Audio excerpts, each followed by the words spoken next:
दुसरी आमची मंत्रिमंडळाची बैठक होती आणि आज काही गोष्टींवर निश्चितपणाने चर्चा झाल्या. पण साधारणपणे गेल्या काही दिवसांपासून मुख्यमंत्री माझी लाडकी बहीण जी योजना आहे त्या संदर्भामध्ये काही तक्रारी ज्या प्राप्त झाल्यात किंवा माध्यम असतील किंवा इतर जे लाभार्थी आहेत त्यांच्याकडनं सुद्धा काही प्रश्न आम्हाला साधारणपणे विचारले जात होते. मधल्या ह्या 1.5-2 महिन्याच्या कालावधीमध्ये योजनेमध्ये वेगवेगळ्या आमच्या जिल्हास्तरीय कार्यालय असतील, तालुकास्तरीय कार्यालय असतील, इथलं आयुक्त कार्यालय असेल, इथे काही तक्रारी आम्हाला त्या संदर्भामध्ये प्राप्त झाल्या आणि त्या आधारे आम्ही काही जी पावलं उचलत आहोत त्याची माहिती मी आपल्याला निश्चितपणाने देईन. आधार मिसमॅच म्हणजे नाव आणि आधार नंबर जो आहे हा मिसमॅचच्या संदर्भामध्ये आमच्याकडे काही तक्रारी प्राप्त झाल्या. काही दुबार ॲप्लिकेशन म्हणजे 2 वेळा योजनेच्या लाभासाठी ऑनलाईन ऑफलाईन असेल या ॲप्लिकेशन्सच्या काही तक्रारी आल्या. काही रिलोकेशन ऑफ स्टेट म्हणजे डोमेसाईलची जी अट आपण GRमध्ये घातलेली आहे त्याच्यामध्ये काही ज्या महाराष्ट्रामध्ये लग्नाच्या पूर्वी वास्तव्य करत होत्या पण लग्नानंतर त्या राज्यामधनं स्थलांतरित झालेल्या आहेत, अशा काही त्याच्यामध्ये काहींनी स्वतःहून ॲप्लिकेशन केलेलं आहे की माझं आता लग्न झालेलं आहे आणि मी आता महाराष्ट्रातून कर्नाटकमध्ये शिफ्ट झालेली आहे. काही तिथल्या स्थानिक प्रशासनाकडनं आम्हाला तक्रारी प्राप्त झालेल्या आहेत. काही चुकीचे हमीपत्र दाखल केल्याच्या सुद्धा तक्रारी या काही स्थानिक प्रशासनाकडून आलेल्या आहेत आणि काही सरकारी नोकरीमध्ये लागलेले असल्यामुळे त्यांचा लाभ आता कमी करण्यात यावा अशा पद्धतीच्या काही स्वतःहून त्यांनी ॲप्लिकेशन केलेले आहेत की माझी सरकारी नोकरी लागलेली आहे त्याच्यामुळे आपण हे सरकारी चलनमार्फत ते रिफंड करून घ्यावं. जे आम्ही काही प्रमाणामध्ये काही जिथे कंप्लेंट बेस्ड आहे तिथं सुरुवात केलेली आहे.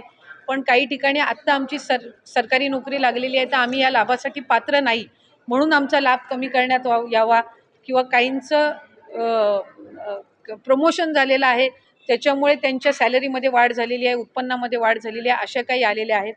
काही 2.5 लाखापेक्षा जास्ती त्यांचं उत्पन्न झालेलं आहे म्हणून काही आलेले आहेत. तर काही विभागाकडून आलेल्या आहेत तक्रारी, तर काही स्वतःहून केलेल्या सुद्धा तक्रारी आहेत.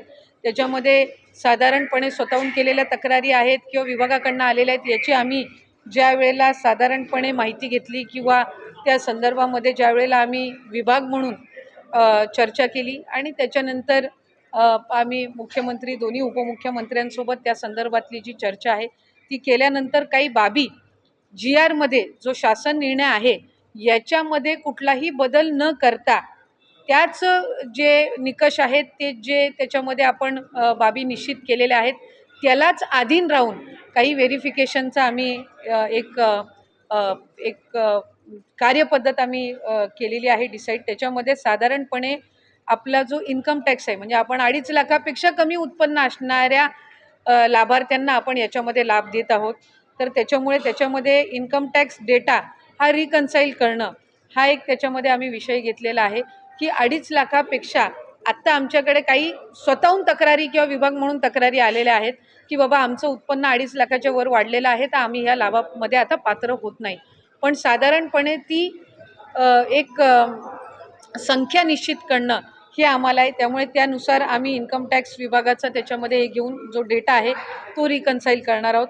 दुसरं याच्यामध्ये आम्ही शासन निर्णयामध्ये नमूद केलेलं आहे की जर एखादी लाभार्थी एखाद्या दुसऱ्या कुठल्या शासकीय योजनेचा लाभ घेत असेल आणि तो जर 1500पेक्षा कमी असेल तर त्याची जी मॅचिंग फिगर आहे म्हणजे किमान त्यांना 1500चा लाभ मिळाला पाहिजे या दृष्टिकोनातून.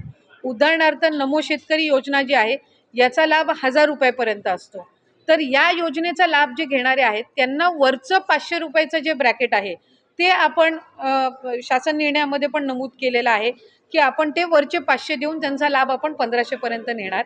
त्यामुळे त्या दृष्टिकोनातून नमो शेतकरी स्कीमचे जे लाभार्थी आहेत ते आपण निश्चित करून आणखीन एकदा त्याची व्हेरिफिकेशन करून जे त्याच्यामध्ये लाभार्थी आहेत त्यांना हा जो वरचा लाभ आहे 500पर्यंतचा हा आपण देण्याच्या दृष्टिकोनातून करत आहोत.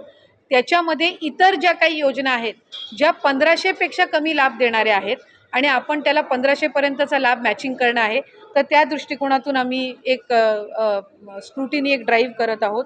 ज्यांचे 4 चाकी वाहनं आहेत आणि तरीसुद्धा ते या ठिकाणी लाभ घेत आहेत त्यांचा आपण ट्रान्सपोर्ट विभाग जो आहे परिवहन विभाग जो आहे त्यांच्या मदतीनं आपण तो एक डेटा त्या ठिकाणी क्रॉस व्हेरीफाय करत आहोत. ज्यांचं नावाचं मिसमॅच झालेलं आहे, म्हणजे आधार कार्डवर नाव वेगळं आणि स्पेलिंग आणि त्यांचं बँकचं खातं जे आहे त्याच्यावर त्यांची स्पेलिंग ही वेगळी आहे, ती एक क्रॉस व्हेरिफिकेशन आपण करत आहोत. आणि आम्ही केंद्र सरकारकडे किंवा आपल्या सेंट्रल गव्हर्नमेंटकडून आधारचं एक अप्रुव्हल आपल्याला लागतं KYCसाठी, तर ती एक आम्ही त्यांची परवानगी आल्यानंतर ती एक आम्ही सुरुवात करत आहोत. त्यामुळे या 5 बाबींवर आपण साधारणपणे जे आम्हाला कंप्लेंट आलेल्या आहेत, मग काही कंप्लेंट पालघरमधून आलेले आहेत, काही यवतमाळमधून आलेले आहेत, काही फलटण साताऱ्यामधून आलेले आहेत, काही वर्ध्यामधून आलेले आहेत. तर या ज्या साधारणपणे कंप्लेंट्स आलेल्या आहेत त्याच्या आधारे आपण या 5 बाबींवर चौकशी किंवा एक क्रॉस व्हेरिफिकेशन आपण सुरू करत आहोत. याच्यामध्ये कुठेही आपण जो शासन निर्णय मूळ काढला होता याच्या कुठलेही निकष किंवा त्याच्यामध्ये कुठलेही बदल आपण करत नाही आहोत. फक्त जे निकष आम्ही GRमध्ये ठेवलेले होते त्याला अनुसरून ज्या काही तक्रारी आलेल्या आहेत त्या 5 बाबींवर आपण लक्ष केंद्रित करून ही पुढची जी काही व्हेरिफिकेशनची पद्धत आहे ती आपण करत आहोत असणार आहे. या संदर्भामध्ये आम्ही आधीसुद्धा स्पष्टता दिलेली आहे की आपण साधारणपणे अधिकाधिक गरजू महिलांना हा लाभ मिळण्याच्या दृष्टिकोनातून ही योजना आणलेली आहे. महिला आर्थिकरित्या सक्षम झाल्या पाहिजेत या दृष्टिकोनातून ही आणलेली आहे. त्याच्यामुळे ज्या काही आत्ता ज्या बाबी आम्ही नमूद केल्या या कंप्लेंट बेस्ड आहेत. या संदर्भातल्या कंप्लेंट्स या आम्हाला वेगवेगळ्या जिल्ह्यामधून प्राप्त झालेल्या आहेत. माझ्याकडे आत्तासुद्धा पालघरमधून आलेली असेल, धुळ्यातून आलेली असेल, डबल ॲप्लिकेशनची वर्ध्यामधून आलेली असेल, काही स्थानिक आमच्या अधिकाऱ्यांकडनं त्यांच्या निदर्शनास आलेले आहेत, काही स्वतःहून केलेले आहेत.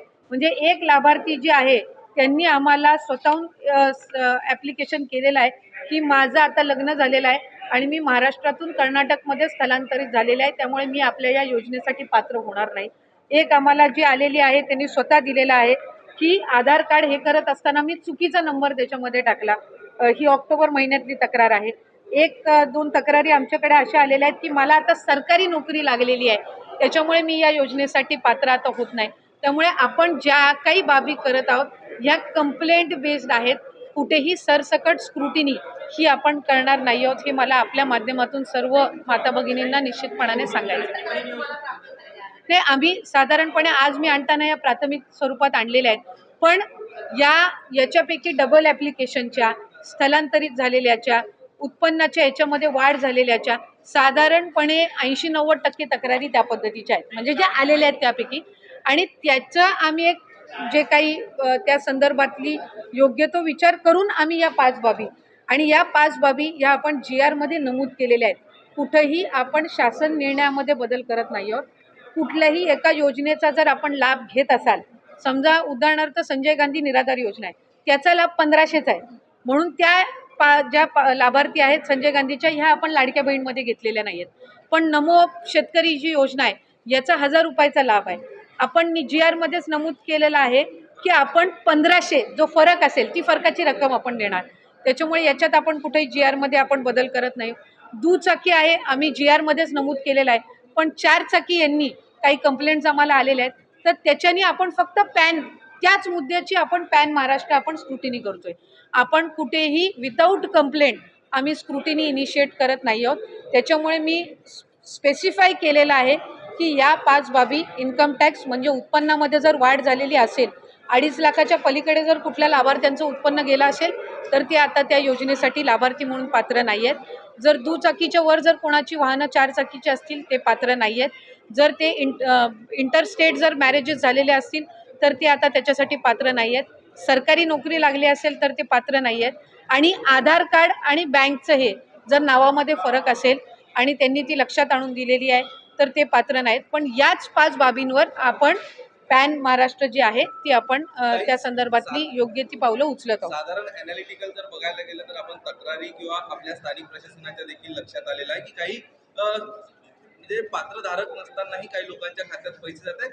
याची आकडेवारी टक्केवारी किती आहे, साधारण किती टक्के महिलांना यातलं वगळलं जाईल असं वाटतंय आज प्राथमिकरित्या, जेणेकरून सरकारचा निधी देखील वाचेल? नाही, विषय याच्यामध्ये सरकारचा निधी वाचवणं नाही आहे, कारण आम्ही सुरुवातीच्या कालावधीपासूनच 2.5 कोटी लाभार्थी आपले असतील हे आम्ही विभाग म्हणून सुद्धा धरून चाललेलो होतो. जेव्हा बजेटची सुद्धा घोषणा झाली त्याच्यानंतर सुद्धा 2.5 कोटी लाभार्थी हे साधारणपणे रफली मॅक्सिमम असतील, हा एक त्याच्यामुळे पैसे वाचवणं किंवा निधी वाचवणं हा विषय नाही आहे. याच्यामध्ये ज्या काही कंप्लेंट्स मधल्या कालावधीमध्ये आल्या आणि त्या फक्त स्थानिक प्रशासन किंवा तिथल्या यांच्याकडून आल्या नाहीत, तर वेगवेगळ्या माध्यमांकडून सुद्धा त्या आमच्याकडे येत होत्या. कारण बरेचसे माध्यमं सुद्धा आम्हाला हे करायची की अशा काही स्थानिक पातळीवर आम्ही मीडियामध्ये ज्या वेळेला आम्ही चर्चा करत असतो त्यावेळेला अशा पद्धतीची जी रियालिटी, तर त्यानुसार आपण जात आहोत. याच्यामध्ये कुठेही पैसे वाचवणं किंवा या सगळ्या बाबींचं हे नाहीये. पर्सेंट असेल आम्ही आत्तापर्यंत आम्हाला याच्या संदर्भातला एक रफ पर्सेंटेजची आयडिया आलेली नाहीये. कारण आत्ता ज्या मी 5 बाबी नमूद केल्या याच्या संदर्भामध्ये पुढच्या 10 दिवसामध्ये आम्हाला प्राथमिक अंदाज येईल की याच्यामध्ये किती. कारण साधारणपणे तुम्ही बघितलं तर उदाहरण मी देते. लग्नाचा सीझन आत्ता आटपलेला आहे. याच्यामध्ये इंटर मॅरेजेस किती झाले याचा डेटा आज आमच्याकडे असणं हे प्रॅक्टिकली शक्य नाहीये. तो पुढच्या 10 दिवसामध्ये साधारणपणे आमच्याकडे येऊ शकतो. तुमचे सरकारी नोकरी लागलेले लाभार्थी किती आहेत ही आम्हाला एक स्क्रुटिनी आज आम्ही ही इनिशिएट करतोय. त्याच्यामुळे पुढच्या एक 10-15 दिवसामध्ये आम्हाला रफली किती पर्सेंटेज असेल हे